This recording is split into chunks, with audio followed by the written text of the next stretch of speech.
institutional arbitration is the only way to make the arbitration arbitration process a successful ADR process. By the end of today's seminar, you all will realize the importance of the subject, and I confidently say that you would gain immense knowledge from the experts in the field of arbitration. I wish all the organizers and sponsors a great success for today's seminar. Thank you very much.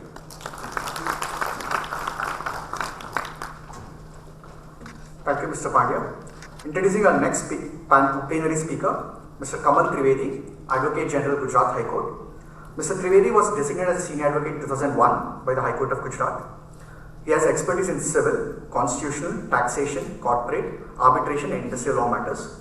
He has authored a book titled Law and Central Excise and has also served as a visiting lecturer and faculty at various law colleges in Gujarat. May I now request Mr. Trivedi to render his remarks.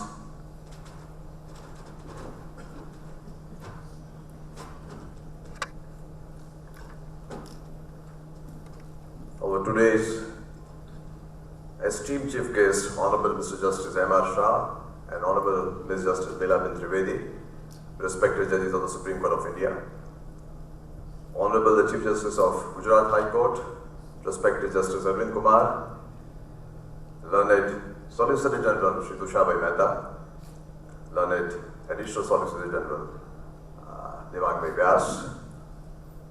Asim Pandya, President of Gujarat High Court's Advocates Association, the legal luminaries, the Honorable Judges of the Supreme Court, High Court present over here, the representatives of Mumbai Center for International Arbitration, and the distinguished gathering of learned speakers, moderators, panelists, and the participants. Very good morning to one and all. When one is to debate on international arbitration, I think we look at two types of jurisdictions. One that is pro-arbitration, the other is not pro-arbitration. And in my view, prior to 2014, India was not considered to be pro-arbitration. In view of the erstwhile provisions of our Act of 1996, there were numerous circumstances facilitating the judicial intervention. However, with introduction of amendments one after the other, from 2015 onwards, I think we started witnessing a new era. There was a conscious attempt to see that judicial intervention is reduced at each and every stage. And notably, Honorable Supreme Court of India, as well as Honorable High Courts of the country, backed this idea and tried to see that it is brought out a pro-arbitration approach. With India emerging as a competitive player in global market, and more particularly Indians being engaged in series of international commercial transactions, there is a consistent steep rise in the commercial disputes. And that, in my view, has invited the focus and attention of the international community towards the international arbitration regime available in the country. And one of the important facets of this regime is institutional arbitration. The growth and development of institutional arbitration, which is playing as of today a pivotal role in taking care of the whole scenario and make the arbitration as one of the most favorable means of redress of disputes. I think we have very finest institutions available in the country, like Indian Council of Arbitration, Delhi International Arbitration Center, we have Mumbai Center for International Arbitration, we have now Gujarat High Court Annexed Arbitration Center, Bangalore Arbitration Center, founded by my Lord the Chief Justice when he was in Karnataka. These institutions are doing remarkably well. Nevertheless, there is one class, I'm sorry to state that, which says that ad hoc arbitration is better than institutional arbitration. And they are referring to three advantages in particular. One, it is tailor-made. Two, it is flexible. And three, I'll call it the so-called advantage, cost-effective. However, times have shown that ad hoc arbitration has been proven to be costlier day by day. Perhaps the provisions of Schedule 4 to the Arbitration Act, which lays down the model fee of the private arbitrators, are being observed in breach rather than in compliance. This reminds me of two remarks made by two very distinguished personalities of the country in judicial circle. One was by Justice Aravind, former judge of the Supreme Court. In one of those seminars, he said, please, he tried to beg to the lawyers and the arbitrators, please see that ad hoc arbitration does not become protracted, time-consuming, exasperating, atrociously expensive, like court trials. Don't convert that. I think we get a lot of sense out of this particular remark. And second remark is by none else than His Lordship, Honorable Mr. Justice Shah. In one of my arbitration matters, there was a scathing remark from the bench because my client was charged by the learned arbitrator a huge amount of fees for reading the papers. His Lordship, when he was in Ahmedabad, Gujarat, remark was, Mr. Trivedi, please reply. If the learned arbitrator who is otherwise charging his sitting fees separately, is he going to render the award without reading the papers? Why should he charge reading fees? So these are the pitfalls of ad hoc arbitration. As against that, we all know there are good deal of advantages of institutional arbitration. According to me, there are 5 in number, which are very particular. Number 1, we have the benefit of panel of experienced and expert arbitrators. Number 2, we have predictability of the procedural arena of the whole arbitration proceedings in view of the set rules. Number 3, we have the image, credibility of the institution, which facilitates the enforcement of the award. And lastly, which is very important, it is very cost effective. I am sure during the course of today's conference, I think you are going to have a very meaningful dialogue.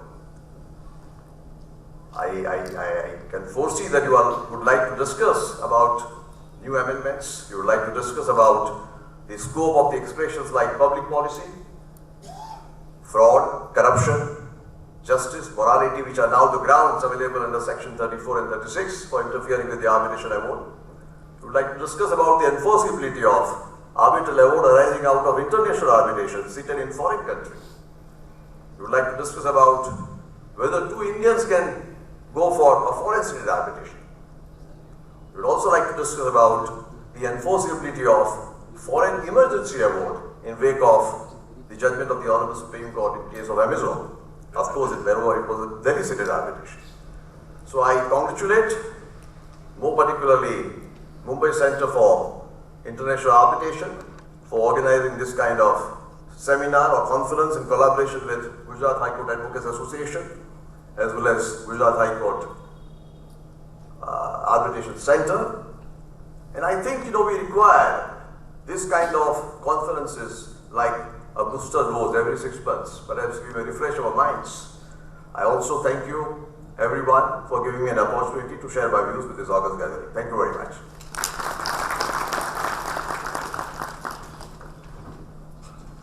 Thank you, Mr. Trivedi. Introducing our next speaker, Mr. Tushar Mehta, Solicitor General of India. Mr. Mehta was designated as Senior Advocate in 2007 by the High Court of Gujarat and subsequently served as the Advocate General of Gujarat. As a Solicitor General of India, Mr. Mehta has represented the Government of India and various public sector undertakings in some of the most well-known cases. Mr. Mehta has also served as a visiting faculty at various law colleges in Gujarat. Mr. Mehta, may I now invite you on stage.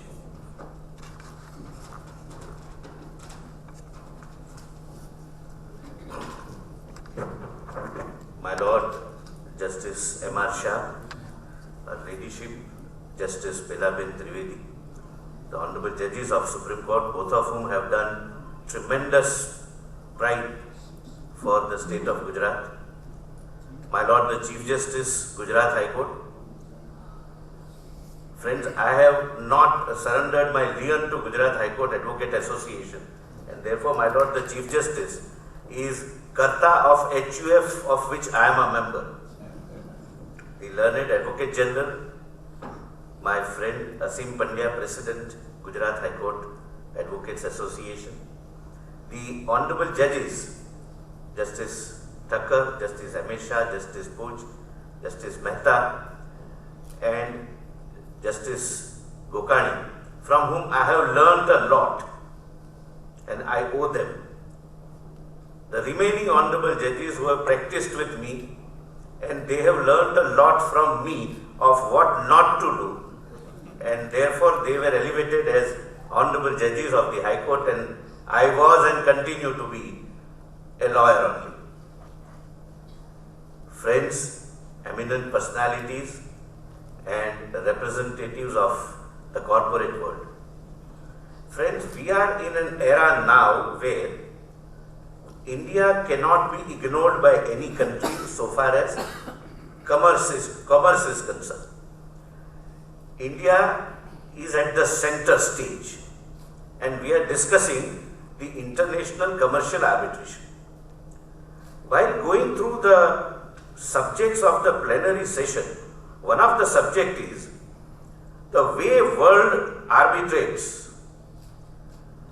I would request all my fellow panelists who will be giving their learned views hereafter to also concentrate to create a mechanism where the world can discuss the way India arbitrates and how that can be done. Some of the suggestions I can share with you.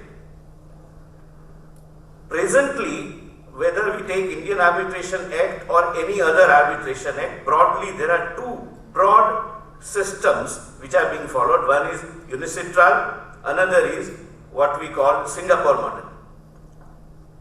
Why can't there be a India specific, India conducive, but having complete acceptability to the world business community, a third model, and make India the arbitration hub of the world?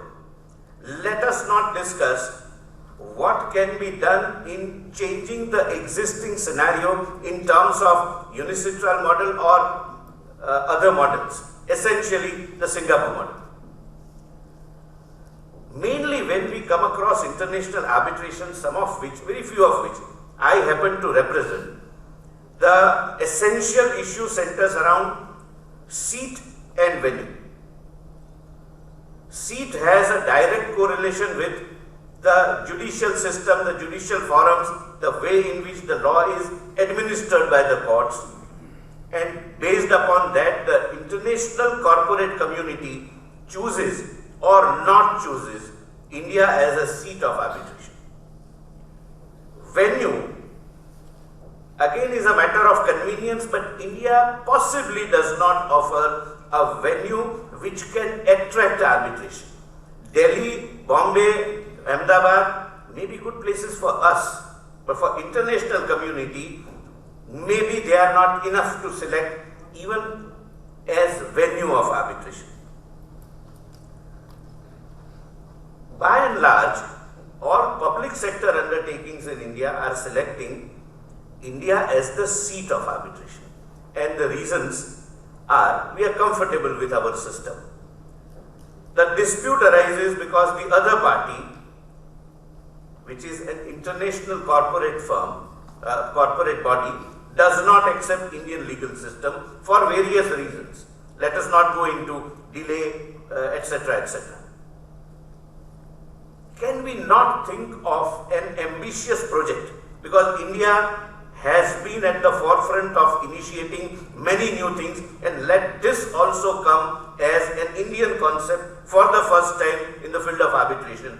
Can we not have an arbitration township with our own arbitration framework, which need not be unicitral specific, Singapore model specific, or any other model specific, but which is acceptable to the world community. We can, if we so decide, provide for a beautiful venue. India is a beautiful country. We can provide for a township at a place where people would like to come.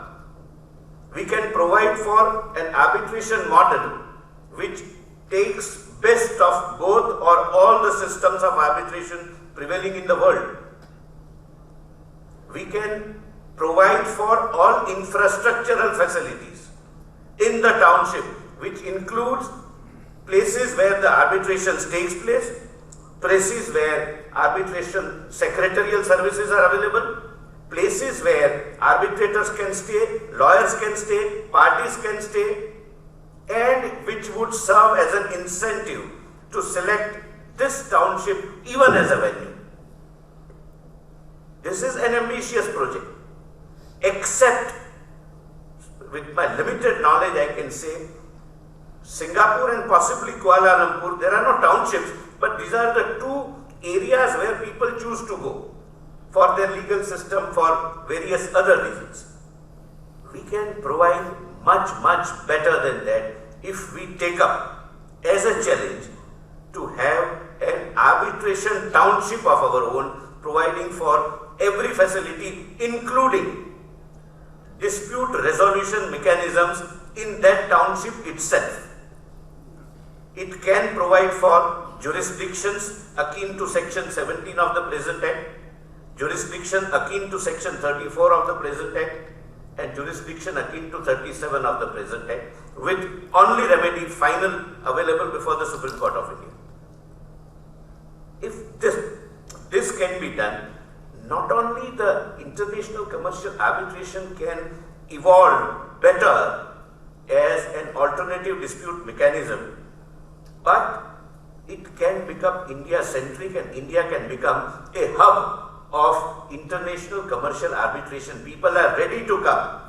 We have to only provide them a good seat, meaning thereby good legal framework, a good venue in terms of stay, in terms of infrastructure, in terms of weather, in terms of no prohibition policy, a state where there is no prohibition policy.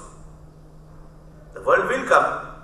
There are issues with all forms of arbitration models available. In UNICITRAL, some people have problem. In Singapore arbitration format, some people have problems.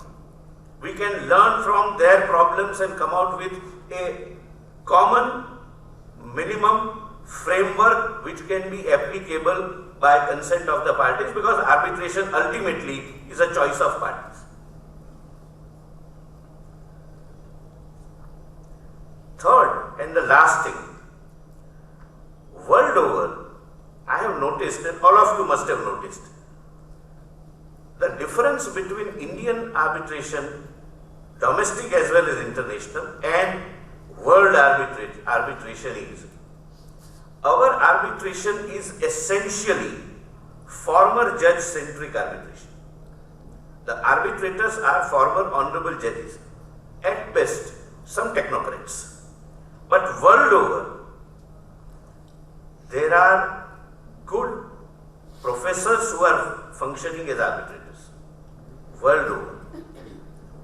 There are efficient and able, seasoned bureaucrats. After retirement, they are functioning as arbitrators. We have the pool of bureaucrats. They either go for some post-retirement assignment for some time and thereafter retire and then pale into insignificance. But they have tremendous experience. They have led finance ministry, they have led industries ministry, textile ministry, microprocessing industry, several industries during their career. If they can be kind of requested to undergo a refresher course as to the legal system of, say, for 6 months or so, then we will have a pool of arbitrators which will be other than the honorable former judges. This is something which India need to do because the world is doing. We are offering only honorable judges, and the difficulty with that is that they are so occupied, so preoccupied that the arbitration becomes time consuming. sometimes in a lighter vein, I always say that there are only two categories of professionals in the country whose diaries are full and it's difficult to get the dates: film stars and arbitrators. The moment you say which is the next date, my lords who are functioning as arbitrators would agree with me. They immediately keep out that diary and would say that till September I am full.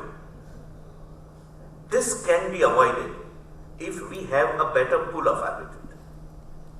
And the last solution, last suggestion, can we not have specialized arbitration professional lawyers when we have a 5-year course and we get brilliant talent out of that, as against our generation, young judges generation, and even former honorable judges generation, where we used to have 3+3, and we belong to the generation where law was no other alternative profession. Now they choose law as a profession. We have brilliant students coming into the field of law. For 2 years, train them in every possible law. They must know the Constitution of India. They must know the Civil Procedure Code. They must know the Indian Evidence Act. But the last 3 years, let them specialize only in the arbitration. And we will have a complete set of arbitration lawyers who are specializing in that. That would be another incentive for corporate bodies across the world to come here, utilize the services of the township, utilize the services of a model format which we have provided somewhere between UNICITRAL and Singapore, utilize the legal system which will be available in that township itself, and utilize the services and brilliance and intelligence of our professionals. Friends, all the speakers after me are experts in this subject. These are all absolutely neutral suggestions. These are suggestions which are personal in nature. These are not suggestions as a representative of the government, but this needs to be deliberated upon, think about, and now we have the government which has the will, if we can provide for a viable alternative to make India as the hub of arbitration, to implement that idea. We have to formulate it and present it to the government. Friends, I am really thankful to the organizers that I am invited. I am honored that I am sharing the dais with such legal luminaries, and I am meeting all those from whom I have learned, all my friends. You have heard me very patiently. I may be boring at times. I beg your pardon for that. Thank you so much.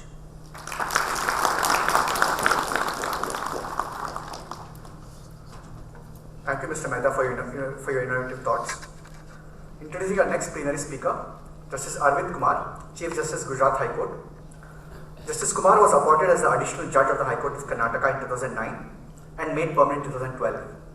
Since October 2021, Justice Kumar has been serving as the Chief Justice of Gujarat High Court and is the Patron-in-Chief of the Gujarat Arbitration Center, Gujarat State Judicial Academy, Gujarat State Legal Service Authority, and the Chairperson of the Mediation Monitoring Committee of the High Court of Gujarat. Before his elevation, Justice Kumar served as additional Central Government Counsel at the High Court of Karnataka and has also served as a counsel at Income Tax Department and subsequently as the Assistant Solicitor General before the High Court of Karnataka. Justice Kumar, we welcome you. Please begin, sir.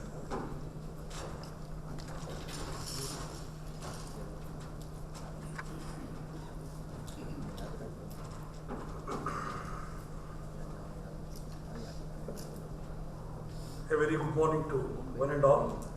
Respected dignitaries on the dais, Honorable Sri Justice M.R. Shah, Honorable Justice Bela Trivedi, Judges of Supreme Court of India, Sri Tushar Mehta, Learned Solicitor General of India, Sri Kamal Trivedi, Learned Advocate General, State of Gujarat, Sri Devang Vyas, Learned Additional Solicitor General of India, Mr. Asim Pandya, President, Gujarat High Court Advocates Association, and other office bearers and members of the committee members of the Gujarat High Court Advocates Association, my esteemed brother and sister judges, former judges of Supreme Court and High Court, registrars of High Court, learned members of the bar, learned resource person, learned ladies and gentlemen. At the outset, I thank the organizers for having invited me to this seminar, and I must congratulate the organizers for having chosen this topic which is very much relevant for the present day. Disputes and civilization have grown together. The system of panchayat is well known in the Indian terrain. However, new type of disputes, complicated question of facts and law emerged in the society has led to the establishment of different legal systems and different dispute resolution ideologies. There was establishment of courts of law with settled and predetermined procedure for dispute resolution. Here I may recollect that pre-British or pre-independence, at all courts there were arbitrators, ready arbitrators available. They were called as margins. Any dispute, commercial dispute that were to arise were being settled instantaneously. Now we think of instant coffee, instant cola, instant tea. In those days, 150 years back, our forefathers had thought of resolving the dispute instantaneously. It was done on the day the dispute arose. So we have forgotten those ethos of our country. So I think the institutional arbitration should take a cue from this and take it forward. The growth of international trade backed by foreign investment in the country has led to increase in cross-border disputes. A developing country like India and its developing economics cannot survive without foreign investment. These cross-border commercial disputes in turn give a strong impetus to international disputes, that is dispute between two countries, two institutions, established at two different nations and so on. The new type of such commercial disputes throw a challenge to the adjudicatory process. So far as India is concerned, we are aware that Indian courts are already overburdened with the huge backlog.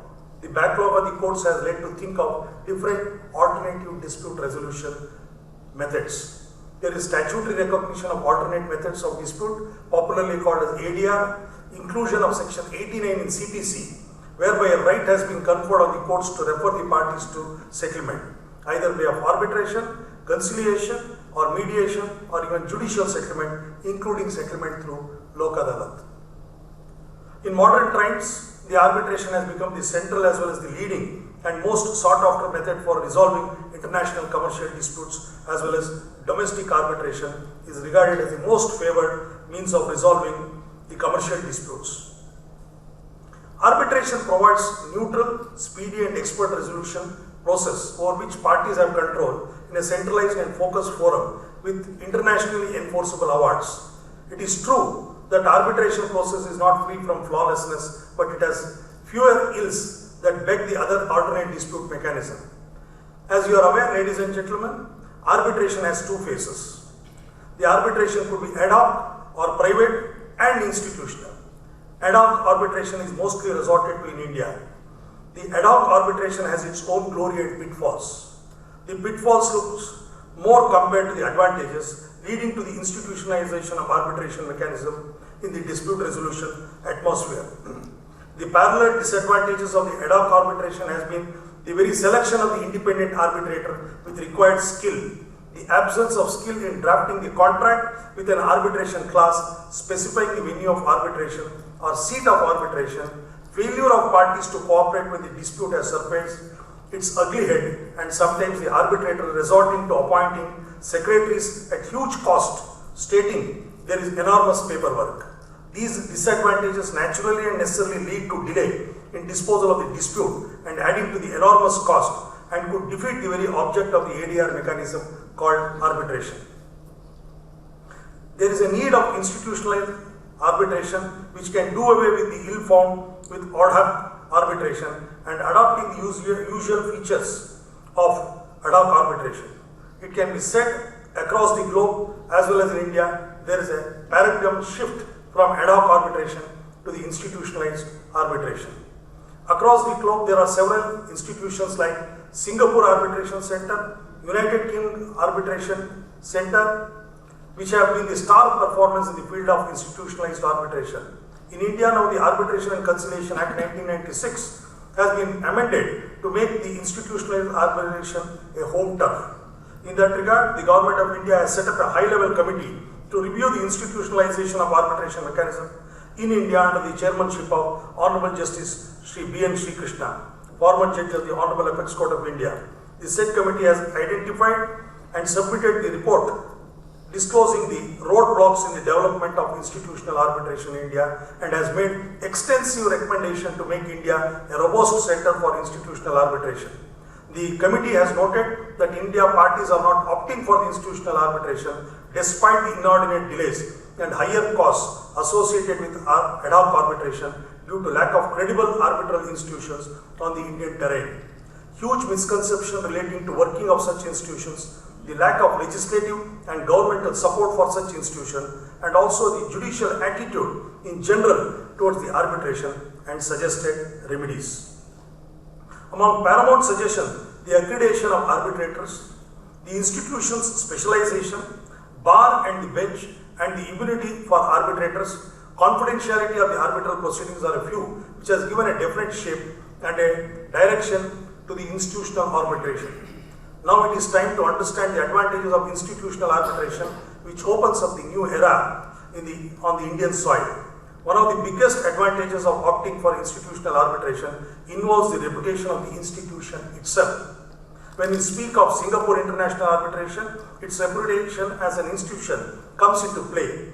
The decision given by such prestigious institution would be easier to enforce, as most of the time there is acceptance to the adjudication by the parties. Another advantage of the institutional arbitration is that such institution provides the trained staff to the parties in the whole process of the adjudication. They would ensure that time bounds prescribed by law are adhered to and complied with, and the process of adjudication goes ahead as smoothly as possible in case of private arbitration. The arbitrator himself has to do all the administrative work which may distract him from his center object of adjudicating the dispute. Very clear and well established written rules in case of institutional arbitration is another advantage to the parties who opt for such institution. In case of ad hoc arbitration, though the rules are flexible at the choice of the party, that may also bring a hint of uncertainty in the process. Friends, I would like to share here at this juncture one of the proceedings which I had participated as an advocate. I remember the date as 28/9/1990 because next day was my wedding day. The arbitrator was Honorable Justice K. Madhav Reddy, former Chief Justice of Mumbai High Court.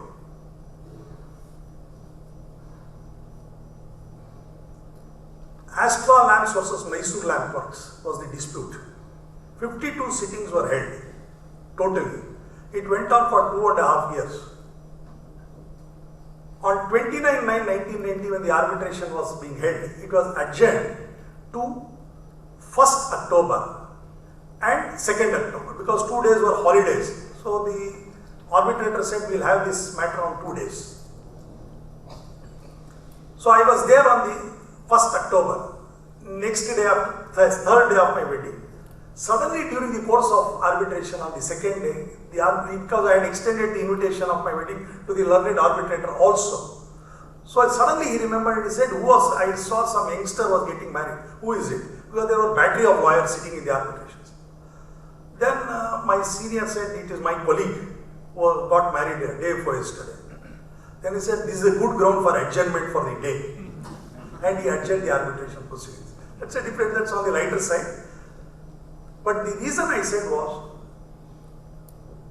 52 sittings, and the sitting fee, since that is concluded now, the matter is also reached finality, I am sharing this. 10,000 rupees from each side, 20,000 rupees.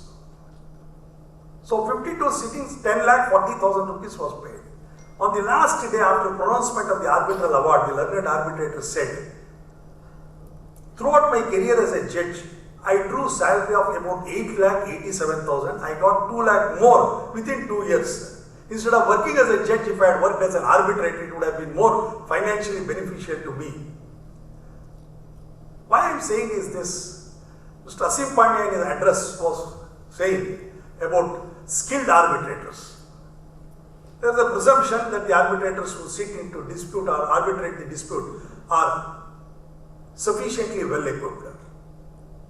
At the same time, looking at the other side, the flip side, the lawyers who practice or who challenge the arbitration awards or who conduct the arbitration proceedings should also be made known of the skill of arbitration.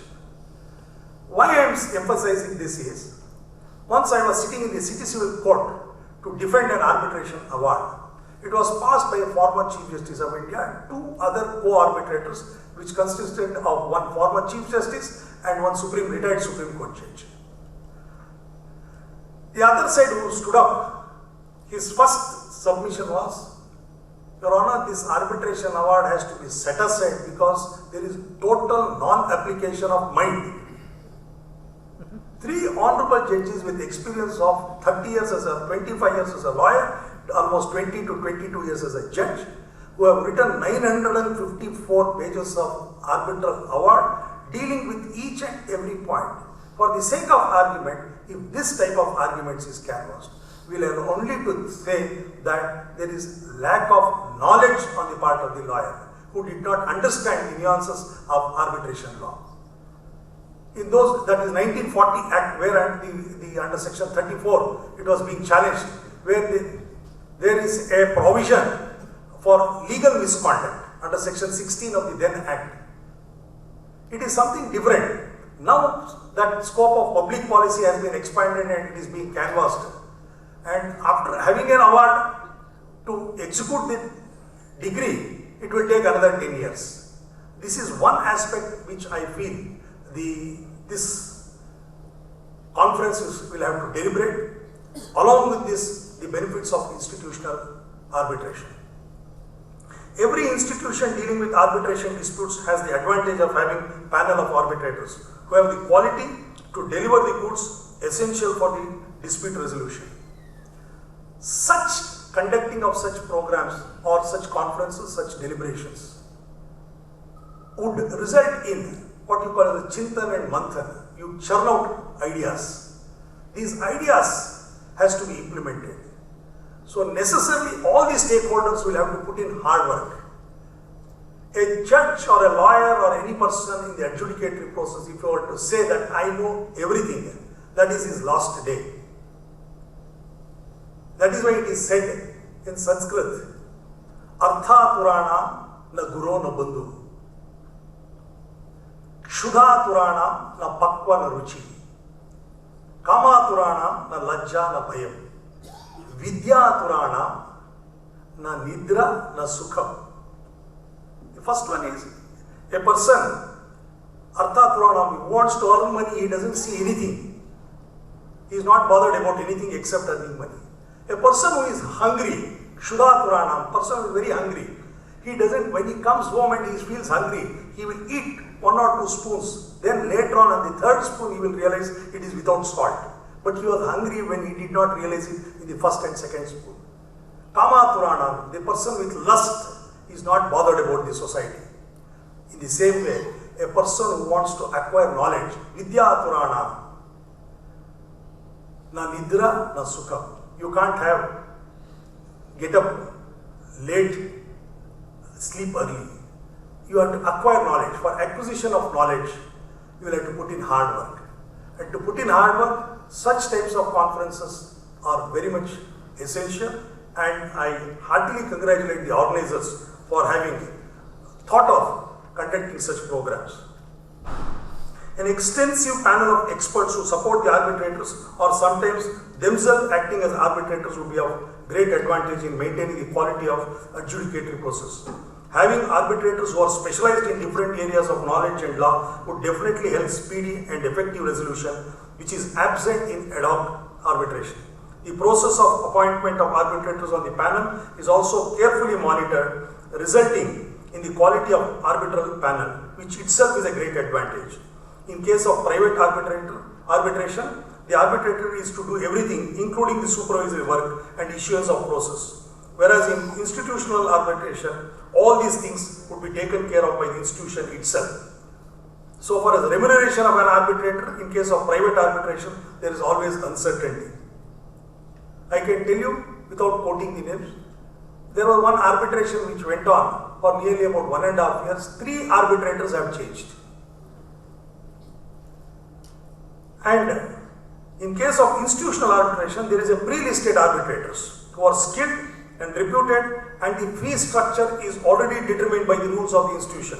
This introduces an element of certainty into the arbitral proceedings, and parties will be knowing in advance what is the fee that they have to shell down to the arbitrator. The fixed scale of arbitrator fee is accounted by the institution, and there will be no difficulty for the parties. In case of institutional arbitration, which is well established, the proceedings will continue non-stop with minimal breaks for refreshment and meals, and it would go on day-to-day basis, attaining the object of speedy disposal of the cases by one of the ADR mechanism. Pausing here for a moment, I would like to share my experience at Bangalore. Mr. Advocate General said about the Bangalore Arbitration Center. I think some of you might have visited. This was when Justice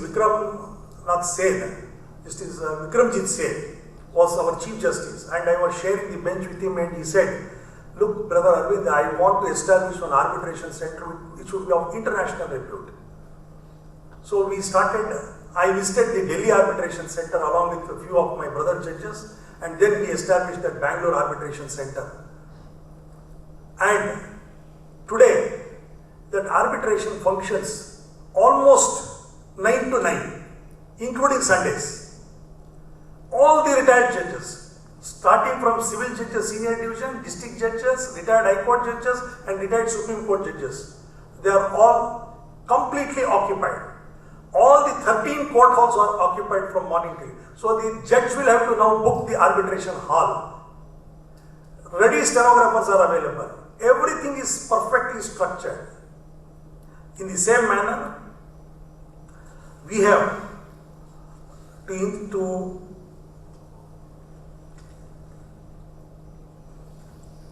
enhance the arbitration. We have also thought of establishing the arbitration center at Gujarat, and I will be failing in my duty if I don't bring it to your notice that Gujarat High Court has opened its arbitration center, which is located in the High Court premises and having its own panel of arbitrators who are retired judges of the Honorable Supreme Court, High Courts, and retired judges of district judiciary. To say the least, the cost of arbitration conducted through Gujarat High Court Arbitration Center is probably the lowest and the cheapest when compared to any other arbitration institution. Even the cost of administration charges are absurdly on the lower side. Hence, by resorting to the institutional arbitration in general and in particular through Gujarat High Court Arbitration Center, all the stakeholders would not only feel satisfied but also feel contented, as they would be able to resolve their dispute quickly and cost effectively.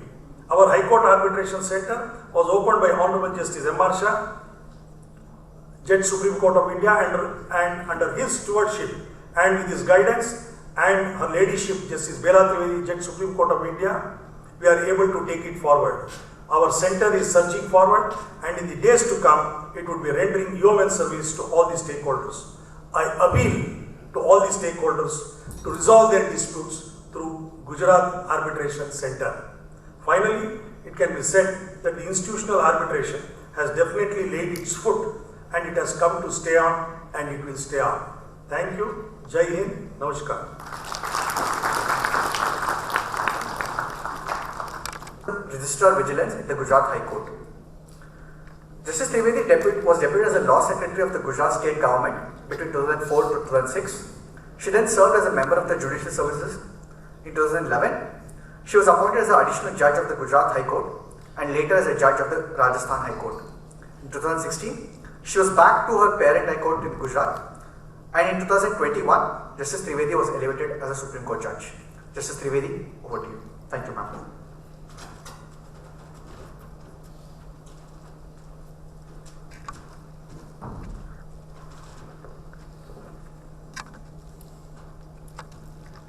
My esteemed brother, Justice M.R. Shah, Judge Supreme Court of India, Honorable Mr. Justice Aravind Kumar, Chief Justice of Gujarat High Court, my esteemed sister and brother judges of Gujarat High Court, respected former judges of Supreme Court and High Court, who are incidentally very eminent arbitrators also. Learned Solicitor General of India, Shri Tushar Mehta, learned Advocate General, Shri Kamal Trivedi, learned Additional Solicitor General, Shri Vyas, Shri Asim Pandya, President, Gujarat High Court Advocates Association, esteemed members and Secretariat of Mumbai Center for International Arbitration, esteemed speakers, organizers of this conference, invited guests and friends. Namaskar and very good morning. It's a double joy for me to be here because this conference has given me the opportunity to come to Ahmedabad and meet all of you and to speak on the subject which is very dear to my heart. As a city court judge, as a high court judge, as a Supreme Court judge, it's always a matter of great pleasure for me to deal with the arbitration matters either under the old Act of 1940 or new Act of 1996 and to deal with the amendments thereafter. So thank you very much for the organizers for giving me this opportunity. I am also very happy to note that India's homegrown institution, Mumbai Center for International Arbitration, the first of its kind arbitral institution, has been established at the joint initiative of the domestic and international business and legal communities. The newsletter of MCIA shows that in the last 5 years, it has endeavored to develop the best practices for conducting the arbitral proceedings in a very efficient and transparent manner. The institution has its own rules also. So it's a matter of great pride for us that such an institution is there in India for providing a much needed infrastructure and creating state-of-art arbitration facilities for conducting the international arbitration proceedings in India. As we all know, the Arbitration and Conciliation Act 1996 was based on the model on the international commercial arbitration adopted by the United Nations Commission on International Trade Law, UNCITRAL, in 1985. Before enacting the Act, a lot of deliberations had taken place to make the Act responsive to the contemporary requirements. It was felt that the economic reforms in India may not fully become effective if the law relating to the settlement of this domestic and international commercial disputes is kept out of the tune of such reforms. India was signatory to both New York Convention 1958 and Geneva Convention 1927. Part 2 of the Act has been incorporated as a measure of fulfilling India's commitment under the said conventions. India is also a member of World Trade Organization since 1995 and is a signatory to the World Trade Agreements, which have created an international legal framework for about 164 economies around the world. These agreements have opened up the gates for many international business establishments and entrepreneurs to set up their businesses in India. Similarly, overseas investments in joint ventures and wholly owned subsidiaries have been recognized as important avenues by the Indian entrepreneurs. India is one of the largest economies in the world and is also one of the largest investors in the global foreign direct investments. In the era of globalization and due to the recent technological developments, there has been a sharp increase in the international trade and investments, resultantly a sharp increase in the cross-border commercial disputes. In the present scenario, the international commercial arbitration has assumed a great significant role to resolve the international commercial disputes. Needless to say that these cross-border commercial disputes have provided great opportunities to the members of the legal fraternity to equip themselves better to meet with the challenges and also to groom themselves for the international commercial arbitration. Although the international commercial arbitration is gaining prominence in resolving the commercial disputes in international commerce, the question is, what makes international commercial arbitration a better choice in comparison to pursuing litigation in domestic courts. As the perception goes, the international commercial arbitration is seen as the way of securing high degree of neutrality in the dispute resolution process. The domestic courts are flooded with cases, and being limited in number, there is a risk that a dispute involving modern global business would be heard in parallel by courts, or that arbitration proceedings would get entangled in complicated and lengthy proceedings of the courts. The international commercial arbitration is considered as speedy and cost-effective mechanism for resolving disputes, apart from providing finality to the decision-making process. The ease in enforceability of foreign award sans hassles of domestic laws and preservation of confidentiality and privacy in commercial dealings are some of the advantages which have made international commercial arbitration very strong and widely accepted mechanism for resolving the disputes. It has also strong statutory backings.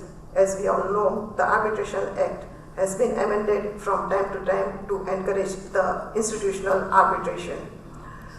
As the Chief Justice Aravind Kumar said, the Sri Krishna Committee was also constituted with a particular focus to make India a hub of international commercial arbitration.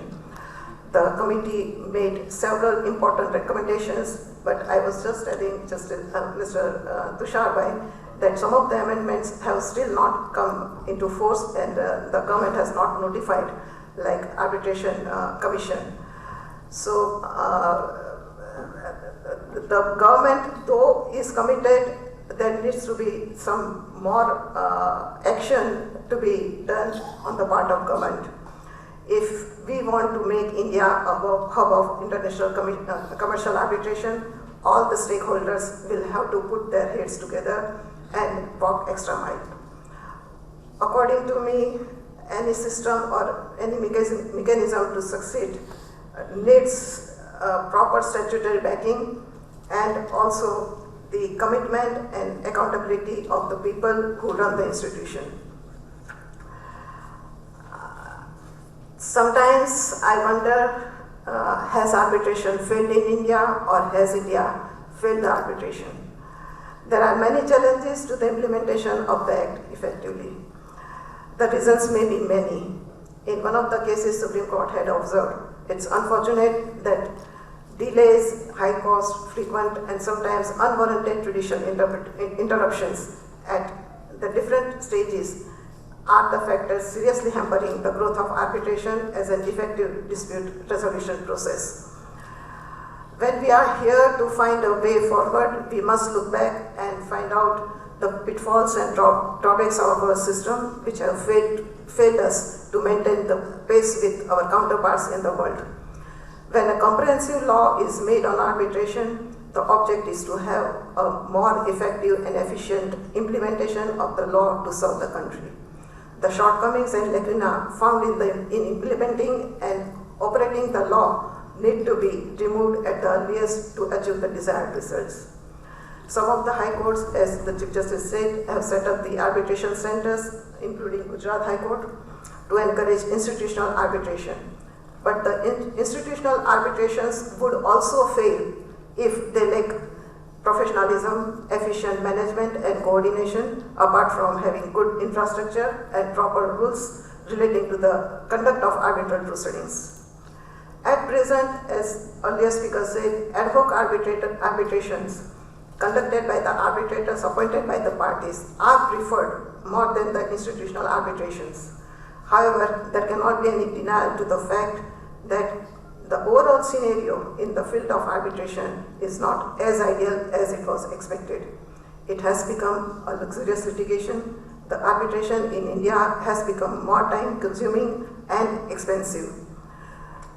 The grievance frequently aired is that there is an excessive intervention by the courts in regard to the arbitral awards.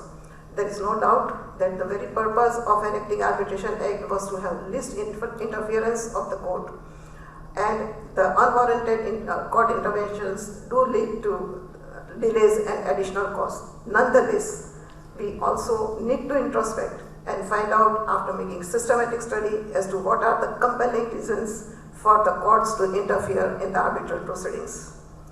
I am sure in the working sessions you all will deliberate seriously on the issues involved in the international commercial arbitration in India. The deliberations also must cover the issues as to why ad hoc arbitrations are more preferred over the institutional arbitrations, and as to why institutionalized arbitration in Singapore International Arbitration Center or London Court of International Arbitration are more preferred over the institutionalized arbitration in India. As Tushar said, there has to be a township for arbitration proceedings.